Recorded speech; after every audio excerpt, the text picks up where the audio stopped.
Welcome everyone back to a new episode of Ringside Recap. I am your host, Ninja the Ninja, and let's get started with a brand new week of wrestling. So y'all, I am so excited for this Monday Night Raw. I know they're going to talk about AJ Styles' retirement. I'm really shocked to hear about him retiring this. I mean, it's not really too early for him, but I would have thought that he would at least waited to WrestleMania to retire. I don't know, it could be a setup. He could actually retire at WrestleMania, but I guess we'll see. Y'all, if you hear my voice sounding a little bit different in the past couple episodes, I've been having this cold and it's been bothering my voice all weekend, so if I sound different than usual, that's the reason. After all that, let's get started with the show. So Monday Night Raw is hosted in Atlanta, Georgia. I loved Atlanta. When I went with the band, I loved it over there. I would love to go back and revisit. But anyway, no side tangent for me. The show opens up with Michael Cole and Corey Graves trying to give a tribute to AJ Styles, but was interrupted by Gunther. Gunther comes to the ring, kicks out Cole and Corey, and basically tells everyone how he kills people's careers. Goldberg, Cena, and AJ Styles. Basically telling everyone how good he is as a wrestler because he had retired all these people. So then Adam Pearce comes out and kicks Gunther out. As Gunther walking up the ramp, Dragon Lee comes out and attacks Gunther all through the backstage. And then as Adam Pearce got ordered back from backstage, Cody Rhodes comes into the ring to also give his congrats to AJ Styles, but was interrupted by The Vision. Once again, them having another week of them talking about absolute nonsense. They try to bad talk Atlanta, saying how bad it was, and they were ashamed of just everyone in general, all the fans of Atlanta, I'll say. Then they were saying how Bronson Reed was going to win his qualifier match, and it was starting right in that moment. So the next match is a triple threat men's qualifier for the last spot for Elimination Chamber. It's going to be Bronson Reed, Jey Uso, and the original El Grande Americano. So the winner of the match is Jey Uso. And I rate the match 5 out of 10. It was a little boring. Wasn't really too much to look at. Except for Bronson Reed might have actually injured himself, because he went to grab Jey to stop a pin. And they think he pulled something in his arm or something. He never continued to come back to the match. He was out for the whole match. So guys, for the men's Elimination Chamber, you got Cody Rhodes, Javon Evans, Trick Williams, Jey Uso, and Randy Orton, I think that's all. So the men's chamber match is all full and ready to go. So I can't wait to see who's going to win that one on Saturday. So the next segment of the show, we get Liv Morgan and Dominic Mysterio coming to the ring to tell everyone who will be Liv's opponent for WrestleMania. So Dominic calls out Stephanie Vaquer and Jade Cargill, and Liv goes on and say to each woman that she had finally made her decision. So she tells Stephanie how sorry she was that she didn't understand her struggles of coming to WWE. But she said that now is her time now. And then rocks Stephanie with the mic. I mean, I think she really clocked her with that mic. So that basically told the whole world that she chose Stephanie instead of Jade.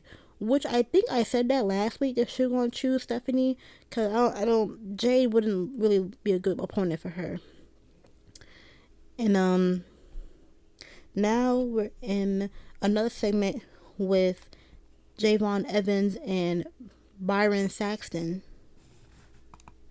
Basically, Byron congratulating Javon Evans, and then Offset from the Migos come and basically plugged himself, saying that his song Bodies is going to be the main theme song for the Elimination Chamber. And then the New Day comes out and basically say, how come there's no tribute for Xavier Woods? So then Javon and Xavier and Kofi go back and forth. So I guess tonight it's going to be a match between Kofi Kingston and Javon Evans. So the next match of the night was Natty versus Maxine Dupree. And this match was a short match, so I'm not even going to rate it. Okay, it didn't last that long. So Natty and Maxine got to the outside of the ring, and Natty pushes Maxine headfirst in the turnbuckle and knocks out Maxine. I'm not sure if that was scripted or not, but Maxine was out cold and she didn't move at all. And the match ended up going to Natty doing to referee stoppage. So guess we'll see what that's gonna be for next week or next following weeks. So we have a little segment with the Judgment Day with Liv Morgan talking to Raquel about her qualifier match later on tonight. And then it pans to Finn Balor and JD McDonough saying how JD was apologizing to Finn being a hothead for almost fighting CM Punk last week. But then Dominic comes up to them and say that, are you going to be behind my back when I go against Penta for my IC championship? And Finn told him, no, you had to handle on your own. But then JD said that we'll be there. So I don't know. I think Finn is now going to branch off from the Judgment Day, and I'm really excited for him. I really hope he does. It's time for him to leave. Finn could have been a multi-time champion by now if he wasn't with them, so I think it's ready for him to go. I think it's time for it. So we have another segment with the crate box again, returning back to Raw, and Adam Pearce is like, what is it doing here? And the backstage woman was like, because Nick Aldis sent it back. He's like, well, we're just going to send it to Chicago for Elimination Chamber. Why did you not do that in the first place? Why are we sitting here going back and forth by a box? You should have been did this in the first place. So then Rusev comes creeping around the box, trying to get Pierce's attention, but Pierce trying to blow him off. But then Oba Femi come, and then they have a stare down. Basically, Rusev was trying to test Oba Femi, and Oba Femi was like, let's settle this in the ring. And Pierce was like, guys, not right now. We're doing this for AJ. It's all about AJ tribute today. We'll do this later, a different time. So they all said okay, and that segment ended. So we'll see what the box gonna do on Sunday. And I will be reviewing Elimination Chamber on Sunday, so be on the lookout for that. So y'all, we have another segment, but this segment was with Brock Lesnar and Paul Heyman. Basically them two coming out to the ring to say that normally WrestleMania has two main events. We have the championship match, and then we also have the Undertaker's streak match. But since Brock conquered and beat the streak, will be no more Undertaker's streak for WrestleMania. So now, I guess WWE is trying to replace the Undertaker with Brock Lesnar. So they just go ahead and started doing an open challenge for Brock Lesnar at WrestleMania. And when I tell you, Paul said Brock's name like 30 times of this whole segment. Like, I mean, it was ridiculous. You said that man's name so much. Like, the whole promo, you just said his name, the whole promo. I couldn't even tell you. But, so, now we have Brock Lesnar open challenge for WrestleMania. And he's going to basically be at pretty much, I think, every Raw. They didn't clarify what show he's gonna be at, but he had dates on where he was gonna be at. So he might be at Raw, he might be on SmackDown. So we'll see what happens. So now, y'all, we have the next match of the night: Javon Evans with Offset, and you have Kofi Kingston and Xavier Woods, the New Day. So the match between Javon and Kofi, it was okay. It wasn't really another exciting match for me. It might be exciting for other people because Javon was just mainly just bouncing around all over the place.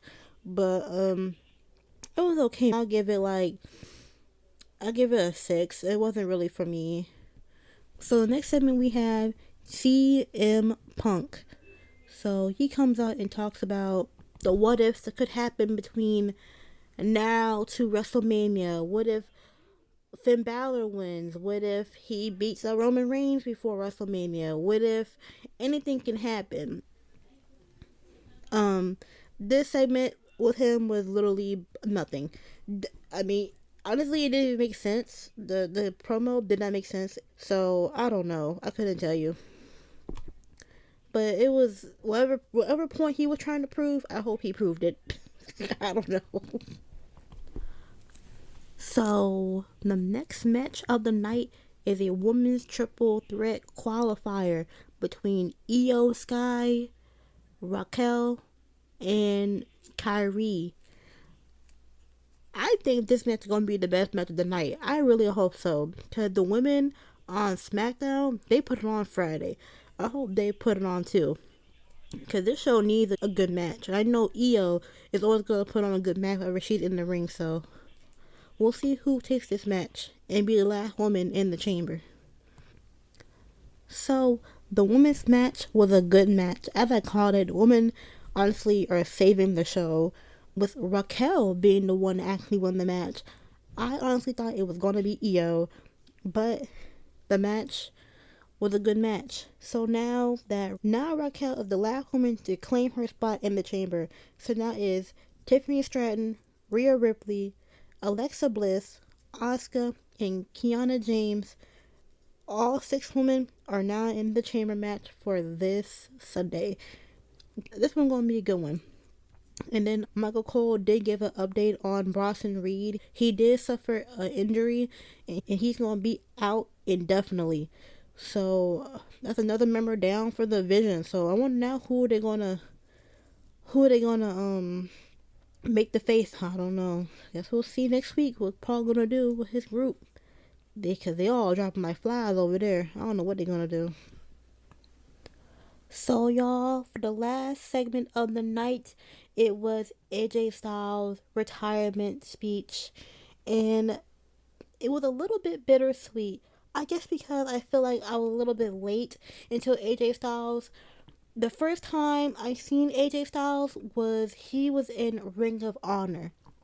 Now, for some of y'all who might not know or do know, Ring of Honor used to come on late at night on one of these news channels back in the day. I don't know if they still do it now because I don't really watch it anymore. But that was my first time seeing AJ Styles with the Young Bucks.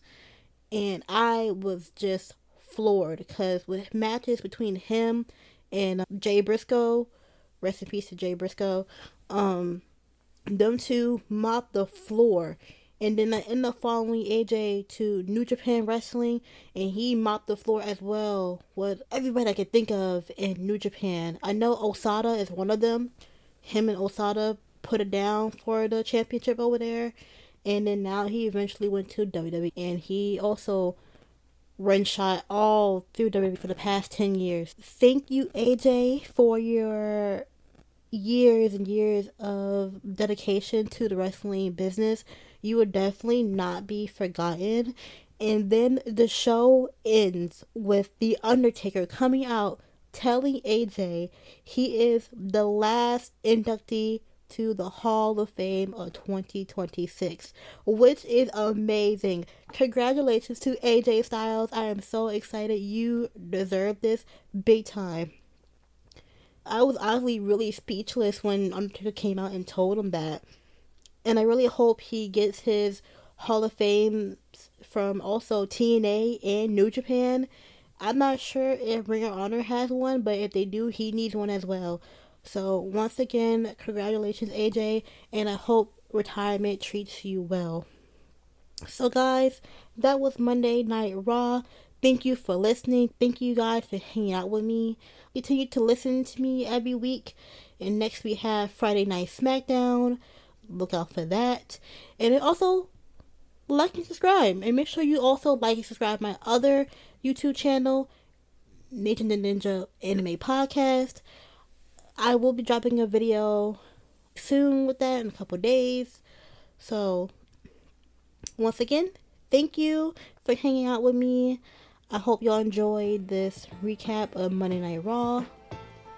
And love one another and be blessed. And mental health matters. Thank you.